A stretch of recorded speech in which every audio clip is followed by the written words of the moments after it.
already a Trump-appointed special counsel at the time investigating the origins of the Russia probe, but did not find any evidence of political interference. And Senator, at the time, you agreed with the findings of the intelligence community. I want to play back what you said at the time. Take a look. Yep.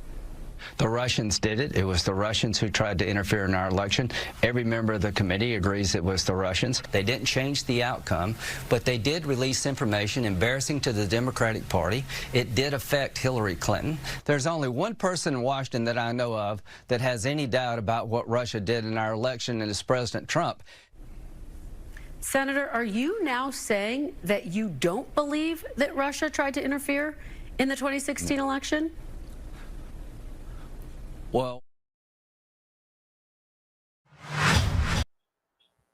NBC News, as you can see, had a lot of fun over the weekend, embarrassing their favorite gelded Republican, or Republican in name only, Senator Lindsey Graham, or Lady Lindsey, as we like to call him here at The Absolute Truth, hoisting Graham by his own Russiagate-believing petard. Are the people of South Carolina not sick and tired of this guy yet? And his never Trump lies? While it seems like they might be getting a little sick and tired of old lady Lindsey's constant shilling for the deep state. A poll of likely Republican primary voters in South Carolina conducted in May of this year indicated that an astonishing 57% of all registered GOP voters in the Palmetto State would vote for Graham's primary challenger. That's pretty big. And with hits like this from Graham, who could blame him? Lindsey Graham here. Welcome to Charleston, to my defense contractor friends. Appreciate all you do to keep America strong and safe, and I'm a big fan of robust defense budgets to keep the world safe. And the best way to prevent war is to make people believe if you get in war with America, you're going to lose it. And that's where y'all come in, to make sure that our men and women have the best equipment, the best training in the world. God bless, enjoy Charleston, and have a great holiday.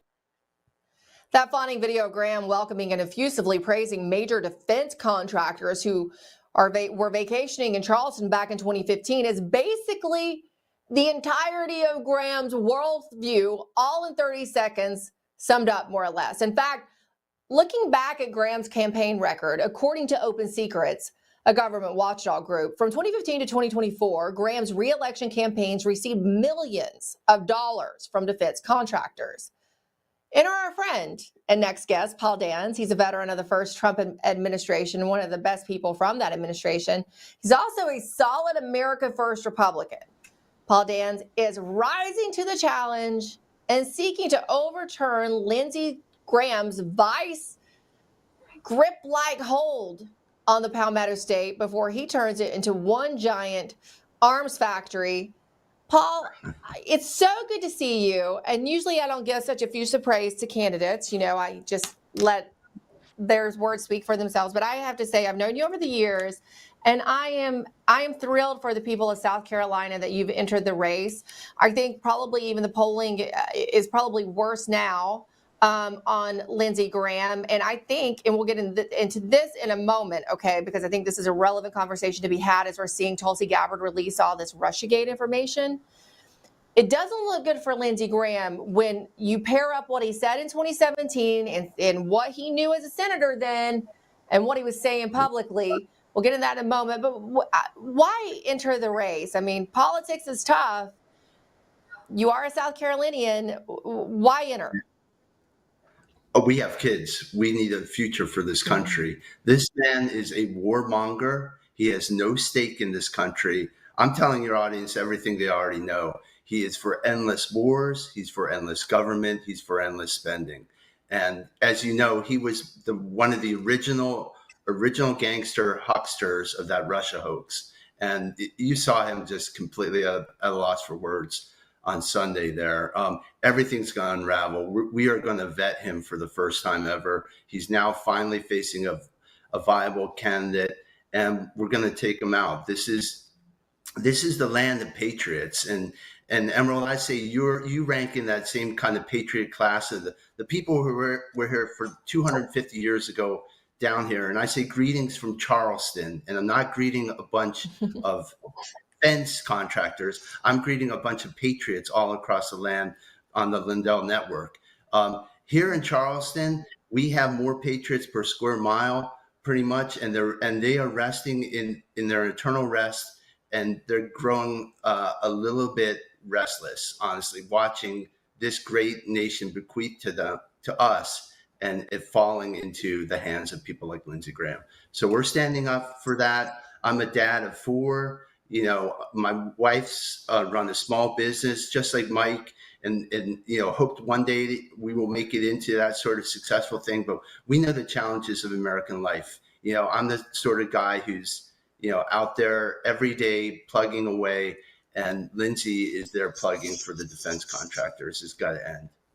Yeah, I mean, his love affair with Zelensky, his ongoing love affair with Zelensky is just hard to stomach at this moment. I guess we call it broke back Ukraine.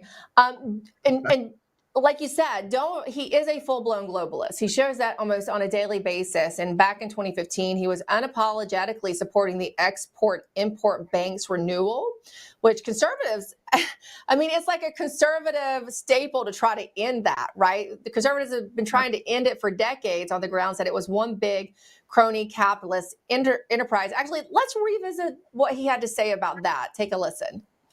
We unilaterally surrendered and shut down the Ex-Im Bank. Got to make it better politics to be for this bank.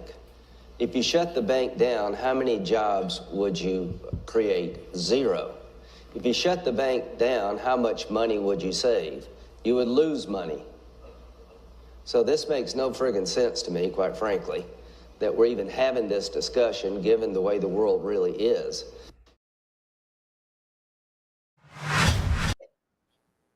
He pays lip service on TV, right, when he goes on Fox News, particularly Sean Hannity.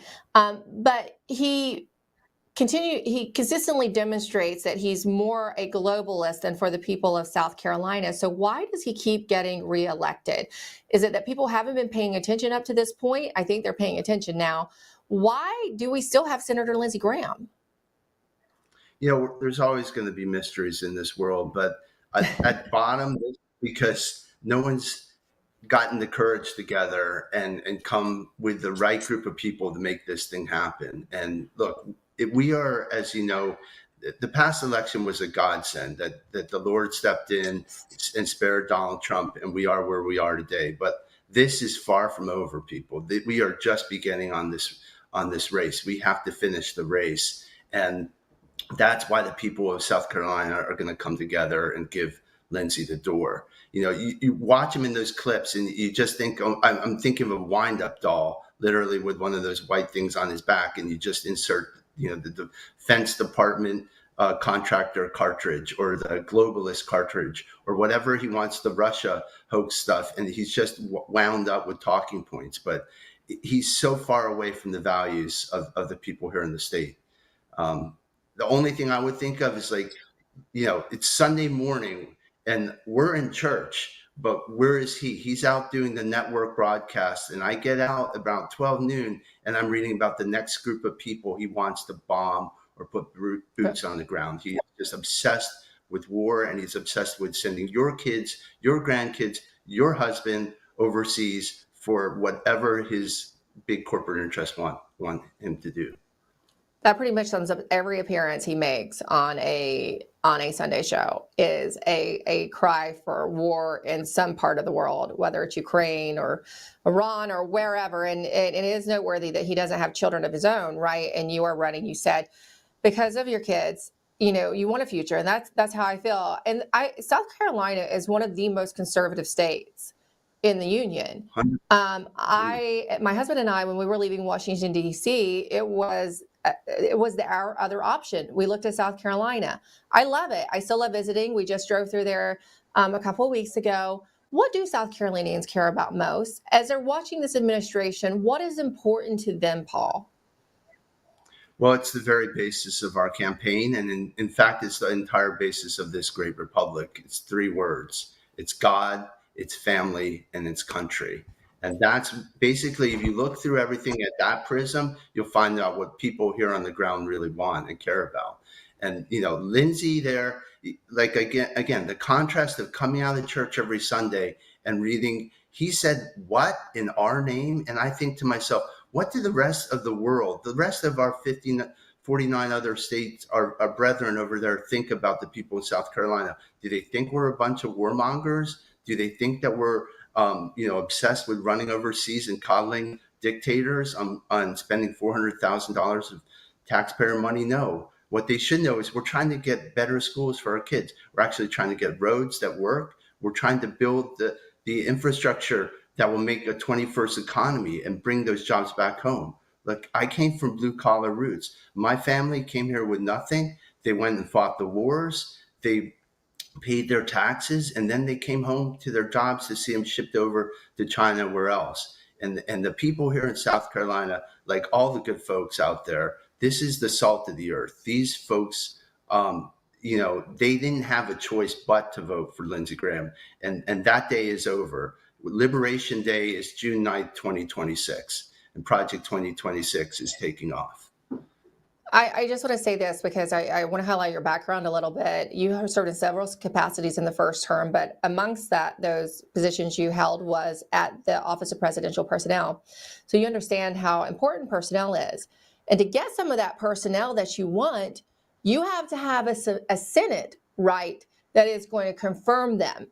And that does not always happen. Sometimes the Trump administration has happened to cater to a Senate they know is not truly America first, right? And in the majority. And they have to kind of pick based on who they know they can get confirmed. You would be another America first confirming vote, right? I'm 100% America first. Look, I've been a Trump guy since before Trump was in this. I was hoping he ran in 2012. But the Senate's on vacation right now. They should be churning out all the nominations and passing that through the floor. The president needs an actual allied group of people, senators, who are going to push this agenda forward.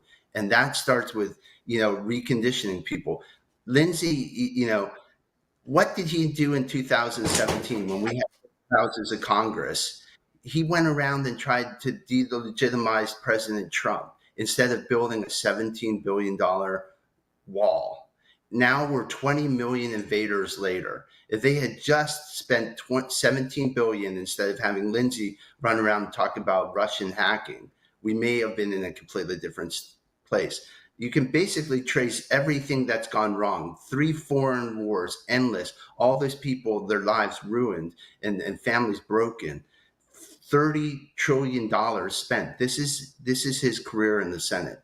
That's 24 years. He does not deserve another 6. And the people here in South Carolina, they boo him, and the boos are only going to get louder. Yeah, they booed him even when he was on stage with President Donald Trump. I mean, with Trump standing right next to him. And I hope Trump hears that 3 times. I hope Trump hears that. He's continued. So I'll close with this question. How decisive will a Trump endorsement be in this primary race? I mean, the people don't even like Lindsey with Trump standing beside him. Look, we in South Carolina love President Trump pretty much more than anything. But it's Big like time. that great philosopher Meatloaf said in the song, when it comes to us voting for Lindsey Graham for another time, it's like, we would do anything for Trump, but we won't do that. That's not happening.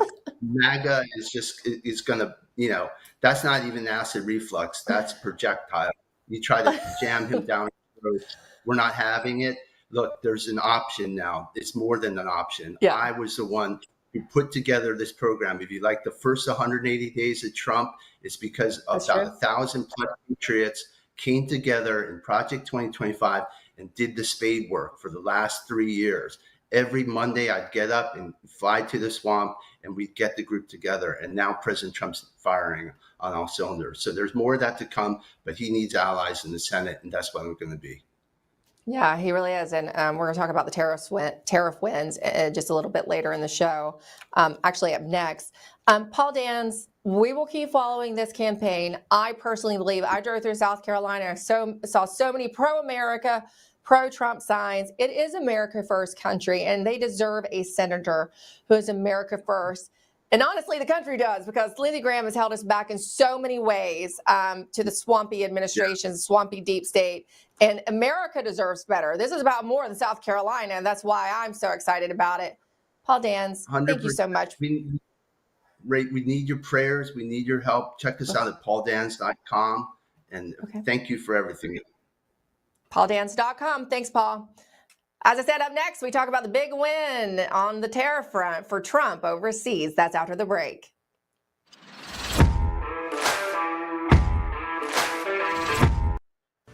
With everybody talking about making America healthy again, I thought today'd be a great day to talk to all my fellow patriots about the importance of making your homes healthy again.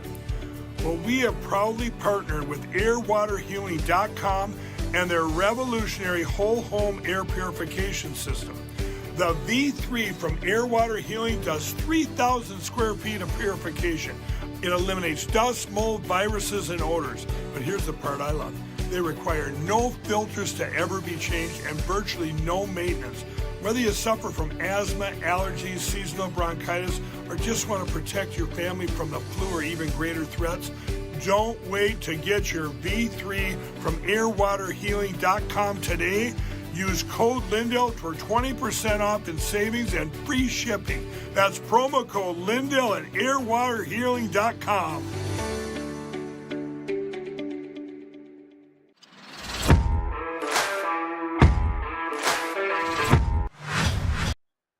In more positive economic news, President Donald Trump is on a tear against Federal Reserve Jerome Powell, chairman, who continues refusing to lower interest rates despite the newest inflation rate dropping to 2.7%. Just 0.7% away from the 2% threshold that most economists say is preferable for the U.S. economy to be at. Trump has become so incensed by Powell that he has given the Fed chairman a new nickname. Trump is calling him Too Late Jerome Powell. Listen. He's always been too late, hence his nickname, Too Late. He should have cut interest rates a long time ago. Europe has cut them 10 times in the short period of time, and we cut them none. The only time he cut them was just before the election to try and help Kamala or Biden, whoever the hell it was, because nobody really knew. Obviously, that didn't work, but he tried to cut them for the Democrats, Kamala, and how did that work out? You'll tell me. It didn't work out too well, did it? But I think he does a terrible job. He's costing us a lot of money, and we fight through it. It's almost, the country's become so successful that it doesn't have a big impact, but it does hurt people wanting to get a mortgage. People want to buy a house. Things came to a head last week when President Donald Trump made a surprise inspection visit to the lavish renovations that the taxpayers are funding for Jerome Powell's beloved Federal Reserve building in Washington, D.C. And Trump came at the Fed chairman with this bombshell. Developer, what would you do with a project manager who would be over budget? Generally speaking, what would I do? I'd fire him. That's a staggering amount of money that the Federal Reserve is blowing through. Over $3 billion Jerome didn't even know about, while preventing already strapped young Americans from entering the housing market because Too Late Powell is keeping interest rates too high. President Trump, when prompted by that reporter, had this to say about, had said that he would fire him. In that soundbite you just heard. We're now joined by Carlos Cortez of America First Retirement and Cortez Wealth Management to discuss. Hi, Carlos. It's good to see you. We've talked a little bit about this in the past, and I know so many people, self included, who's sitting on the fence about buying a house because of the interest rate. I understand there's drawbacks even with lowering it too fast and too much, right? I know Trump wants it to come down significantly. We talked with Ed Dowd last week about how you would actually lower the rate without throwing us into a recession. How do you see this best proceeding? And for people to then get back in the housing market? I know Trump's very concerned about the housing market. Yeah, so Man, there's so much stuff going on, Emerald, and thanks for having me. It's good to see you too. Basically, like we're in a rock and a hard place because the dollar is weakening as we speak, and gold is going up. Lowering interest rates is not going to uh, really have the impact, unfortunately, what Trump thinks or what the economy thinks. So when we lower interest rates historically speaking, the Fed is always late to the game. Like we never should rely on the Fed. It's a legal entity anyway, but that's another dissertation or another topic for another day. When it comes to lower interest rates, it actually is a burdensome to our foreign entities, our foreign investors. So if we lower interest rates more so, it's not just too late Jerome Powell. There's also 11 others on that board. Jerome's the one with the speaker capabilities. So we have a 12-headed beast. And if you cut off one head, you still got 11 other knuckleheads that we got to fight. So even though if we get rid of Jerome Powell, there's still 11 others that half of them already do not want to lower interest rates, by the way. So they're looking at the job markets. They're looking at consumer spending. Yes, they're looking at inflation. But that's the honest truth, Emerald. And if we lower interest rates, yes, it will promote more spending from a consumer standpoint. Banks will be able to lend out more. Businesses will be able to thrive more, and it will also increase the tariffs. Actually, have been more of a benefit than the actual trying to lower the interest rates, because the win with the tariffs actually helps our economy to make more money, the government to be more profitable without taxing the heck out of you and I, and the SALT tax, obviously here in Florida and other elsewhere. But having those tariffs win is a huge thing because it can promote national security, can promote expansion of our economy, and more importantly, a stronger job market. So I'm really excited to see that, and it creates like leveraging moving forward. So if we're at a tariff war with a country, they're not going to mess with us because Trump knows how to play chess, and he's been doing it pretty well. But speaking about real estate, people are leaving out of the droves in Florida. I mean, if you remember post-COVID, everybody wanted to move to Florida. And what I would say to our listeners on my show or your show or all of LindellTV is don't look at your primary home as an investment. That is one of the things that does not have to make financial sense. So people ask me, hey, should I sell my home at a loss and buy one at a discount? Or, is it a good time to buy? Guys, it's your home. You don't need to make financial sense with your home. It's where you dwell. It's where your family grows and creates memories. And if it's at a loss, so be it. If it's at a gain, great. But it is your home. So wherever you decide to move, just keep that in the back of your mind. Interest rates will fluctuate. Memories will never be able to be remade. And it's real estate is such a difficult thing because it is interest rate sensitive, and people are leaving all over. Like if you look on Zillow, the inventory is up over 80% in Cape Coral, here in Tampa. We're also seeing massive sell-offs in Las Vegas and in Mordano, California. It's everywhere because the interest rates are so high. The actual affordability of a home is not there. 401k withdrawals are high. Foreclosures are coming back. The yield curve is still inverted. So you have a 10-year paying just as much as a 5 and 2 year. So whenever we see that, we see signs of recession. Speaking about tomorrow at 8:30, we'll get not the final number, but the hard estimate of what the GDP is going to be like tomorrow. My prognosis is it's going to be slightly positive because if you remember, Emerald, the last quarter, it was negative. And if we have 2 negative quarters of GDP, technically speaking, I know from my business degree, 2 negative quarters of GDP equals a recession. So we had a hard time with that during the Biden administration. We didn't know what a woman was. Heck, if we know what a recession is. So that's my 2 cents. Market update. I think we'll start to see the S&P continue to rise as we go through this AI takeover. It's really all propagated by really the big seven: Nvidia, Tesla, Amazon, Microsoft. Hmm. And so as we see those companies be successful, the QQQ index, be on the lookout for that, because that is primarily driven by technology. And here's what I say to a lot of clients is that all 28 recessions we've had, every single daggone time, the technology sector has been the number one sector in healthcare that has pulled us out of a recession. So if you think we're going into a recession, you probably want to look at big tech or even QQQ. Again, this is not investment advice. This is education and information purposes only.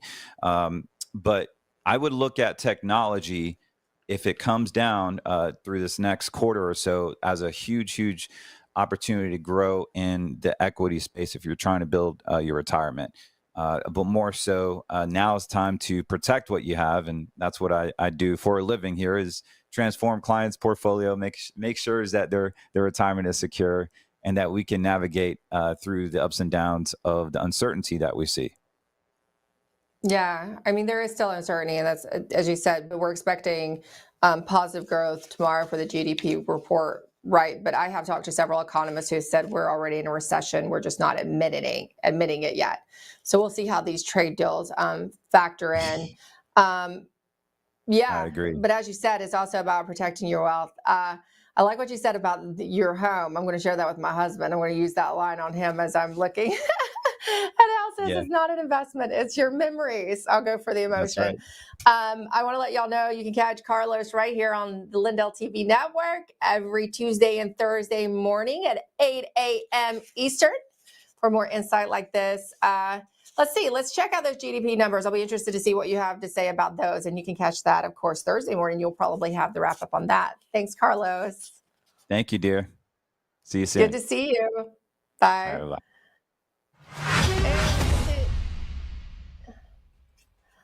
Big exclusive at the Gateway Pundit, revealing that Arizona State Senator and Executive Director of the Election Fairness Institute, or EFI, Mark Fincham, y'all know his name right here on the show, and former Tennessee Assistant Police Chief Sean Taylor, he's the Senior Research Analyst for EFI, have found very suspicious property transactions totaling in the billions that are now under review. And get this, guess where the trail leads back to? Act Blue leaders, top Act Blue leaders in Donor Network. It's Donor Network. It's a web of accomplices, according to the Gateway Pundit. Now, the findings come as a part of a years-long investigation, and according to TGP, it's at the center of this shocking discovery is what investigators are calling the magic mortgage money laundering scheme, which appears to be tied directly to Act Blue and its donor channels. The Gateway Pundit reports that this scheme allegedly uses inflated property sales and rapid same-day flips as a pipeline to funnel illicit funds through the U.S. financial and political systems. Now, this isn't the first time that Act Blue has been accused of money laundering. If you'll recall from an episode of The Absolute Truth over a year ago, election fraud sleuth Peter Berniger explained how money laundering via Act Blue works to fund Democrat candidates. Listen. Smurfing is structured campaign money laundering. It's where the bad guys want to take a large sum of money, say $50 million, divvy it up into various campaigns across the country, including Fannie Willis's, whereby they reduce the transaction amount, contribution amounts to very small amounts, from 50 cents, $3, $7, $25. But then they replicate those transactions by the tens of millions over the years. Now, Christy Lee has more on this story on DC Dispatch today. And in other news, political target Douglas Mackey is fighting back after the Biden regime attempted to throw him in jail for a 2016 meme related to Hillary Clinton's campaign. After being exonerated recently in an appellate court, and as Mackey said right here on The Absolute Truth a few weeks ago that he planned to do, Mackey has announced that he will be suing. He is now suing the U.S. government for what was done to him. And he's retained a pretty firebrand of an attorney named James Burnham. Burnham previously served as general counsel for DOJ, as well as counsel to the president, Donald Trump, also the DOJ Civil Rights Division, and the Attorney General's office. So heavy hitter representing Mackey, and we'll keep you updated on any developments on that story. However, we do want to talk more about tariffs after this commercial break.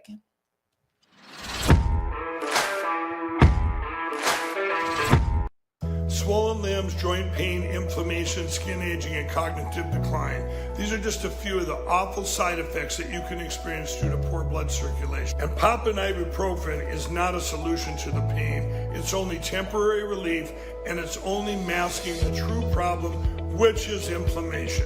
Researchers are saying to add this Antarctic super nutrient to your diet. I'm talking about omega-3 fatty acids, but not just any form of omegas. These particular omega-3 fatty acids are sourced from wild-caught krill. Has been shown to support healthy blood pressure, circulation, brain health, as well as reduce inflammation, swelling, and joint pain. For a limited time, you can grab Native Path Antarctic Krill Oil for up to 66% off plus free shipping. Just go to getkrill.com/Lindell right now to get your special offer.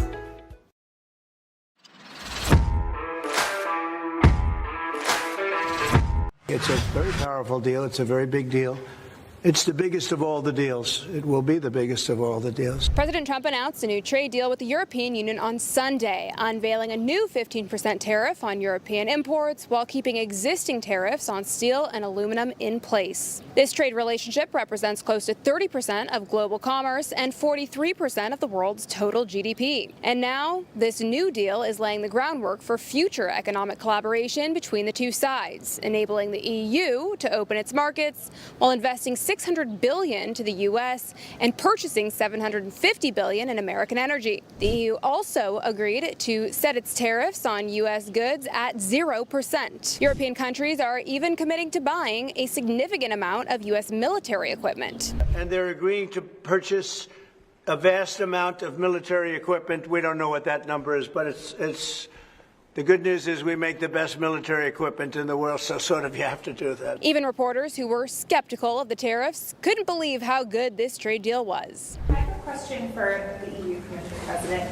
What are the U.S. concessions? What is the U.S. giving up in the deal, if anything? So the starting point was an imbalance, a surplus on our side and a deficit on the U.S. side. And we wanted to rebalance the trade relation. And we wanted to do it in a way that trade goes on between the two of us across the Atlantic, because the two biggest economies should have a good trade flow between us. And I think we hit exactly the point we wanted to find.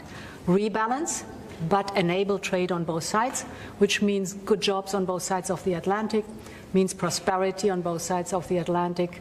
And that was important for us. There's no doubt that these tariffs are bringing a surplus of money into our country, despite fears a few months back that Trump's deals would cause an economic meltdown. Quite the contrast from what we're seeing now. So the tariff revenues are amazing, right? $700 billion a year.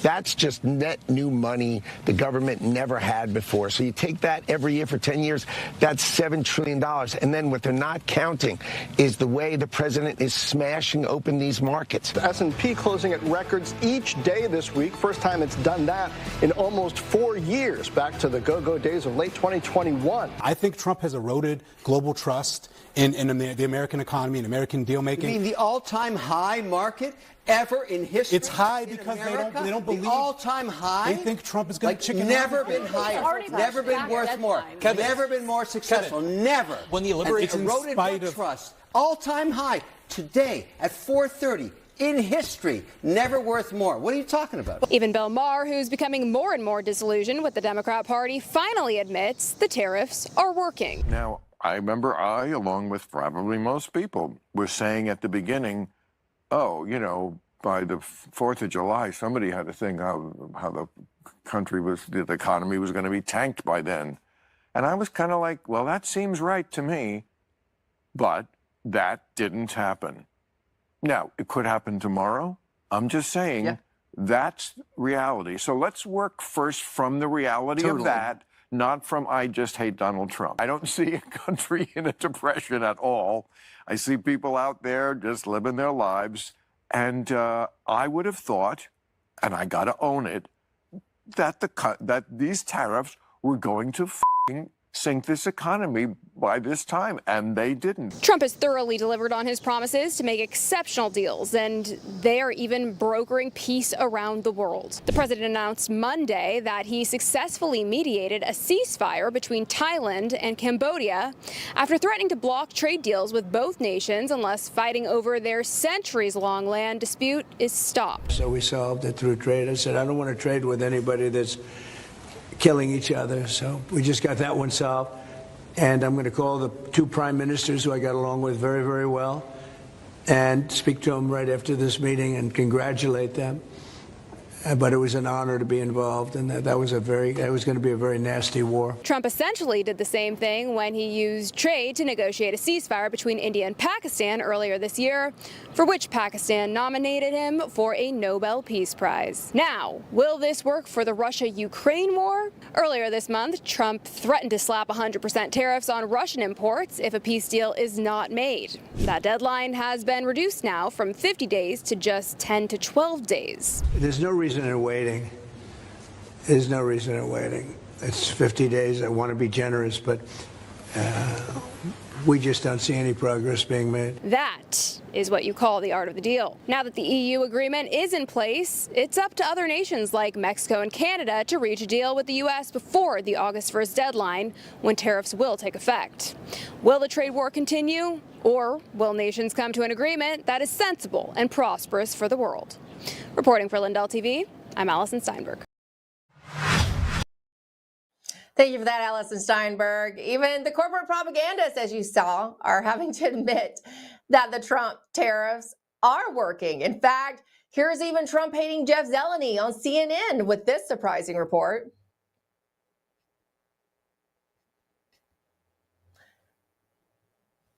All right, join us now is Spencer Morrison. He's the author of Reshore, How Tariffs Will Bring Our Jobs Home and Revive the American Dream, and also Dan Collins, the founder of Tyrell Chemical, who has decades of experience running factories in China. He's also the host of a new podcast called Chaos Incorporated. One of my favorite names for a podcast all around. It's good to see you, gentlemen. Thanks for joining me. Thanks for having me on. Dan, what do you make of the EU trade deal? Is it truly the art of the deal?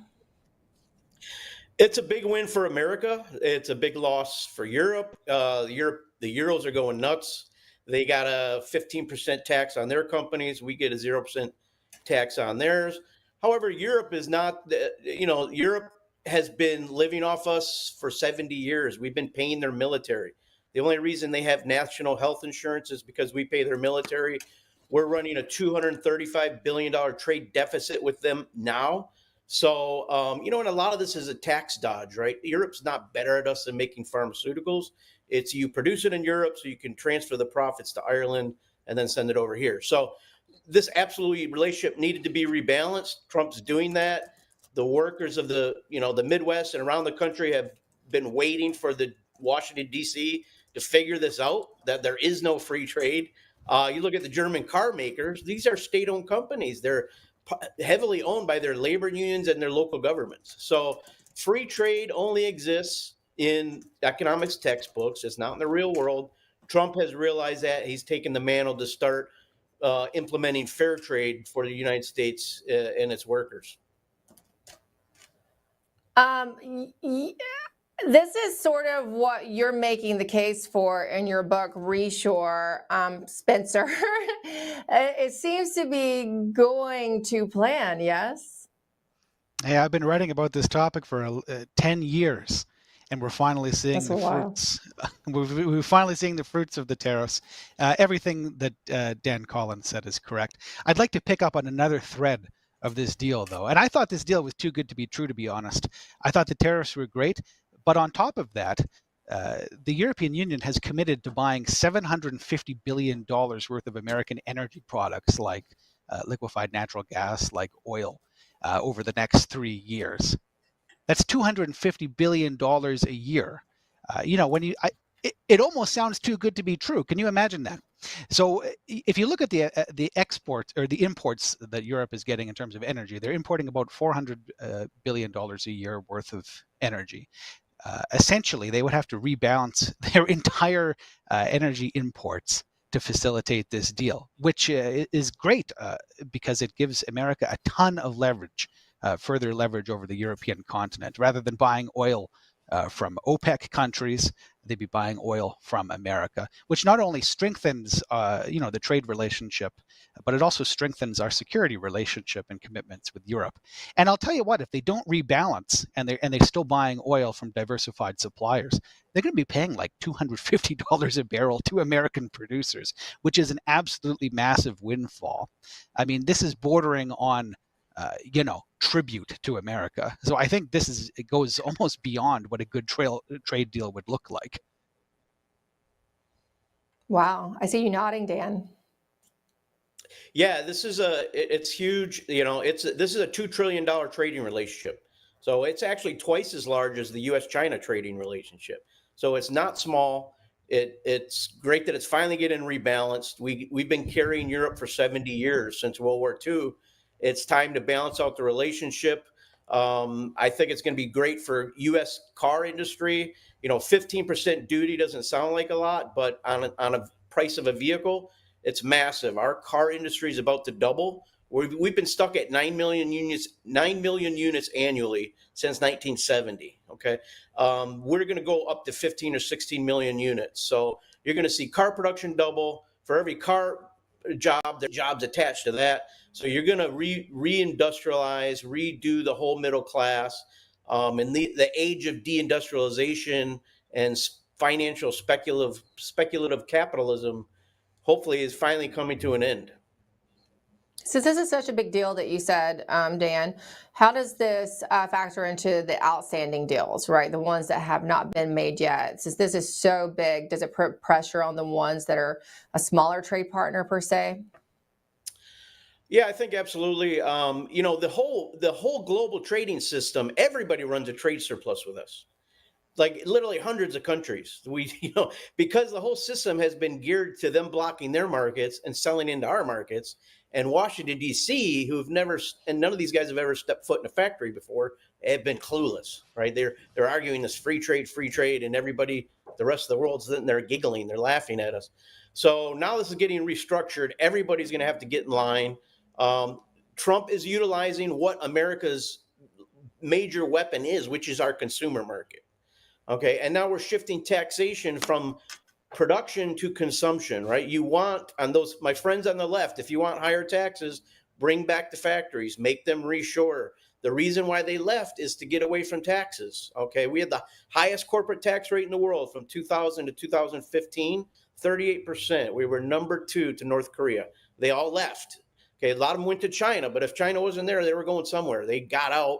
And to this day, that whole tax arbitrage, labor arbitrage scheme has been in place, funded by Wall Street. And you've seen what's happened to the Rust Belt. They've seen their communities crumble. They've seen the issues with drugs. They've seen all the social problems. And now it's time to get this fixed. So Trump's tariffs will reshore, it will reindustrialize. Even if 15% gets all the people in the boardrooms looking and go, I can save 15% by just making it in the U.S. And that will happen over time. We haven't even seen the good parts of this yet. I'm in daily with Fortune 500s.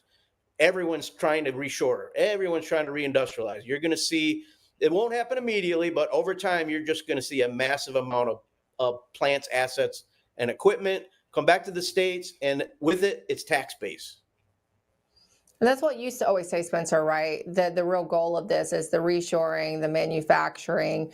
Does this require more action from President Trump or Congress to ensure that happens based on the progress that we just talked, that Dan just outlined from the trade deals, right? From the immediate benefit of the tariffs, but what does the administration need to do next to ensure that this is the path that America goes down?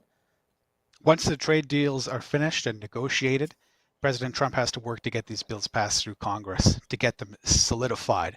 Because remember, all of this is being done by way of executive order, right? And the delegated authority that Congress has delegated under the Constitution to the executive branch.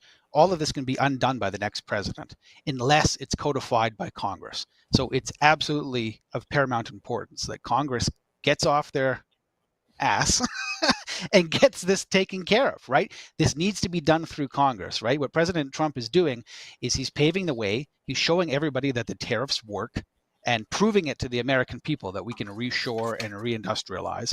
But ultimately, Congress has to pick up the mantra, and they need to get this passed through Congress. And I want to pick up on one point that my friend here pointed out. He said that America has got the big consumer market, and you can't emphasize that enough. You have to understand, America has the biggest consumer market in the world, and everybody wants to get their goods on American shelves, just like how everybody wants to get their goods on Walmart's shelves, right? Because if you're a producer, you get your stuff on Walmart's shelves, you know you have access to a huge market, you know you're going to make money. Foreign producers want to get their goods into America by that same logic, and they will pay the price to do that. And right now, the price to enter America's market is tariffs. And this is why we see a lot of foreign producers eating the cost of these tariffs. Why? Because they know that if they can get their products into America's market, they're going to make money.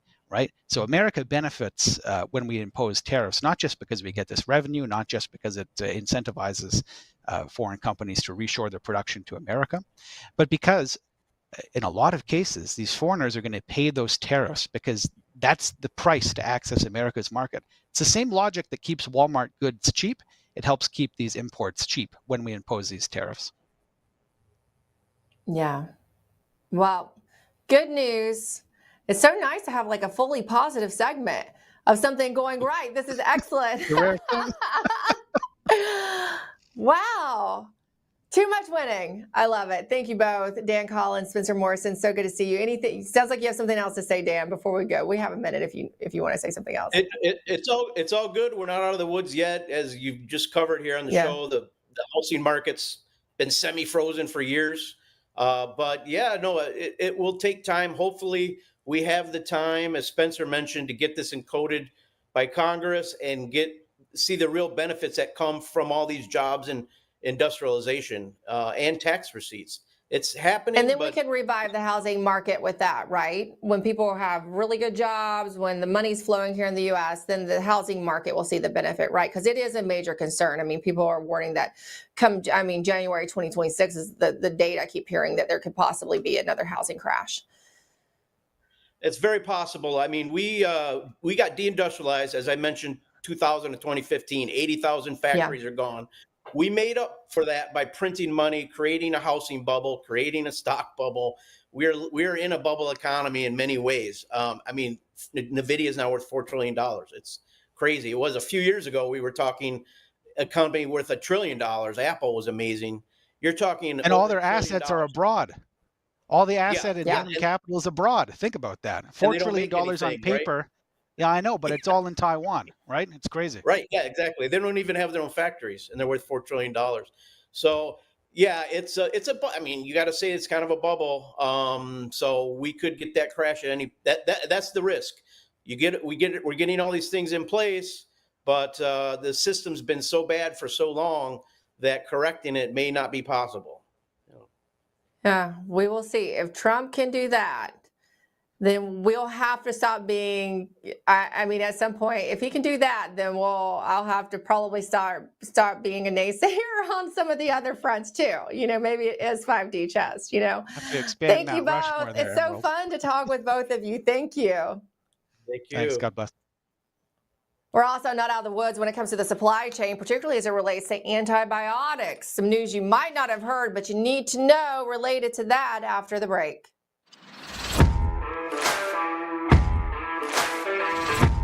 Whether it's being a weekend warrior or spending time with your family, feeling your best is the key to doing the things you love. That's why I'm excited to tell you about Nirvanta. It's a natural solution designed to help you stay active and live well naturally. Nirvanta is a topical blend of all natural essential oils like frankincense, myrrh, and a proprietary gold standard plant stock extract. It's perfect for your hands, feet, knees, back, or anywhere else that needs a little extra care. Use Nirvanta proactively as part of your daily maintenance routine, and you're guaranteed you're going to feel the difference. Simply massage Nirvanta in for at least 60 seconds, 2 to 3 times a day to get the best results. And if you're not completely satisfied, you get your money back. No questions asked. There's simply no risk and no reason not to try Nirvanta today. Right now, you get 15% off with code Lindell exclusively at NirvantaHealth.com. So stop reaching out for that medicine cabinet. Get Nirvanta instead and experience the difference. Go to NirvantaHealth.com. Use code Lindell to get 15% off today. Nirvanta Health. Live well naturally.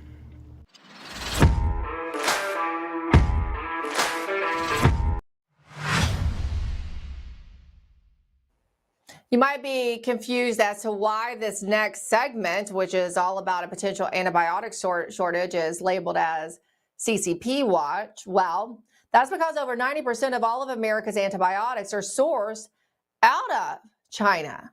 As the Trump administration attempts to constrain and deter China's military expansion, they have found themselves in a trade war with Beijing, which has resulted in China holding the U.S. economy hostage by denying America access to vital rare earth minerals and, yes, the antibiotics necessary for treating illnesses in the United States. According to the scientific publication Nature magazine, quote, a survey conducted among IDSA members revealed that nearly 90% had experienced shortages of vital drugs, including meropenem, penicillin G, and other vital drugs. These shortages compelled 81% of the respondents to modify treatment plans, impacting roughly 10,000 patients across the nation. The situation was described as a potential wake-up call, suggesting that the reliability of antibiotic supply chains are at risk. The survey not only underscored the penicillin G shortages, but also highlighted significant shortages of other antibiotics too. One study found that pediatrics offices were hardest hit by these shortages. Compared to 2019, pharmacy staff and purchasing agents spent twice as much time managing shortages in a week, up to 25 hours. Some offices had to hire additional pharmacy buyers to manage the shortages, while others had to shift the workload onto already strained staff amid a severe industry-wide workforce shortage. Meanwhile, a survey of pediatrics offices also found that, quote, 43% of respondents indicated medication errors that had occurred were related to drug shortages, up to 38% from the 2019 survey. 27% of respondents reported that drug shortages caused disruptions in patient care, including 32% of planned medical procedures and 22% of hospital admissions. Now, to help clear us up these matters and what alternatives exist to the antibiotics we've all come to depend upon when we get sick is Mike Kunzler of All Family Pharmacy, who is a kind sponsor right here at LindellTV. And I'm glad I have you to ask about this because this is particularly concerning. Now, Mike, anecdotally, I've been hearing from friends who are parents, right? Well, I went to the doctor and my kid has a severe ear infection to the point that it's a perforated eardrum, and they didn't even prescribe me an antibiotic then. We're like, what is going on? And then we started looking into it, right? Because anecdotally, we've been hearing these stories, and it turns out that there is at least the threat of an antibiotic shortage that is having some practices modify their prescribing, what they're prescribing. What do you know about this? So with the antibiotic shortage, we know that it started right around the COVID era. It's been happening for decades, but it's really stemmed from COVID-19, obviously an increase of bacteria infections around the world, supply chain disruptions, and then regulatory or manufacturing handles. One of the biggest things that I see is why it's not being fixed is because of the profit margins. There is no money in antibiotics. Drug manufacturers are not interested in investing if they're not making the profits. So there are other instances, but to me, I feel like one of the biggest disruptions in the supply chain is because of the profits, right? It's a very thin profit. And they're not just making money like these weight loss drugs are. Eli Lilly and Novo Nordisk are bringing in billions in revenue annually, whereas these antibiotic companies, and there's millions of dollars coming in. It's just not billions. It's not what they're used to, and they're not going to invest into it, right? That's similar to what most businesses do. If you're not making money, why are you reinvesting? So what do people do? I mean, there's a lot of people who are very concerned about this, not just parents with children. There's people who have, say, autoimmune diseases that catch, a lot of different infections that go around, and they need antibiotics, pretty regularly. We can't even remember a time pre-antibiotic, right? And we're so vulnerable to China. Now, this was brought up in the first Trump administration. You noted that this was a problem that goes back to COVID, though we might be feeling it a little bit more now, the trade war that is ongoing between the two countries. But I remember speaking specifically with manufacturing, director of manufacturing, the White House at the time, who's still in the administration the second time around, Peter Navarro. And that was one of Navarro's biggest concerns. He's like, do you understand how much of our antibiotics, pretty much our whole supply, is sourced from China? If they really wanted to cripple us, if they wanted to hit us where it hurt, that is how they can do it. So what do people do? I don't think we want to create a run on antibiotics, but there are ways to be prepared, right? Oh, yeah. So obviously, one of our biggest things here at All Family Pharmacy is trying to help the patient be prepared for the next year, right? We go year by year. We don't want more medication than we actually need, but just being prepared, having a little bit of amoxicillin or azithromycin or levofloxacin, something in the cabinet for when you get sick. Everybody knows what antibiotic works for them during flu season, during allergy season, whatever the case may be. As we grow older, we just become accustomed to the medication that we know works for us, right? We're not doctors, we're not pharmacists. But again, when you're doing it year over year for the last 20, 30, 40 years, you understand what works for your body. And I truly know what works for my body, and I make sure that I have that medication in my cabinet. So, just being prepared. One of the things we offer is antibiotics up front. We have large purchase orders with our wholesalers. Some of the agreements and contracts we have set up is that our wholesalers will keep a 6-month supply for us ready to go. So if there is a trade war, if there is a major shortage, worse than it is now, we're ready to go for a minimum of 6 months. And then from there, we would take the necessary steps to either compound the antibiotic, because then the FDA would allow us to do something like that. We have the tools necessary to fight this, to make sure that our patients are, or they do have the antibiotics that they do need moving forward. But not every patient has the ability to access allfamilypharmacy.com, that they don't have the whereabouts. They rely on certain insurances to pay for these medications. So, it is up to every pharmacy to do this, every doctor to do this, but they're not going to do it. And that's the reality of the truth. So, we've tried to continuously drop our drug prices to make it more economic for patients to come to us just to buy a supply of antibiotics for a year. You don't need 50 tablets. You don't need 30. It's okay to just pay for a $20 treatment and just have it ready to go for when these supply chains are hit, or when China decides to stop sending us any of these, we call them APIs. It's the pure powder form of the medication. And obviously, like you mentioned, 90% come from China or India. That's just facts. It's regulations here in the United States for manufacturing, and it's forced to go to China. That's something that hopefully the administration will take a look at and encourage drug manufacturers to bring that back to the States at one point, so that we don't have to fear about these shortages. But just to put into perspective, I was looking at Eli Lilly's projections, and over the last 4 years, they invested almost 9 billion and then 27 billion into a weight loss drug. In total, since 2020 to 2025, it's $51 billion they invested into a weight loss drug. Annually, it's about 200 million into antibiotics globally. So you just see where the drug manufacturer's mind is. They're more about making money. They're more about profits than they are about the individual's health.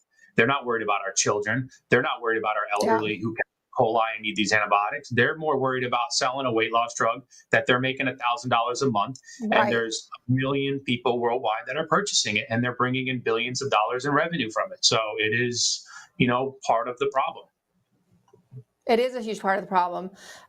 Look, Mike, we're running out of time. I'm so glad you explained this, and I'll let our audience know that if they do want to take advantage of what you all have to offer to prepare, they can go to allfamilypharmacy.com/Lindell, allfamilypharmacy.com/Lindell. Thank you so much, Mike. It's a hugely important story. Thanks for giving us your insight.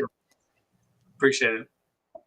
And speaking of supporting the show, you can go to mypillow.com, use your promo code TRUTH to take advantage of fabulous deals. And that's how this show is funded.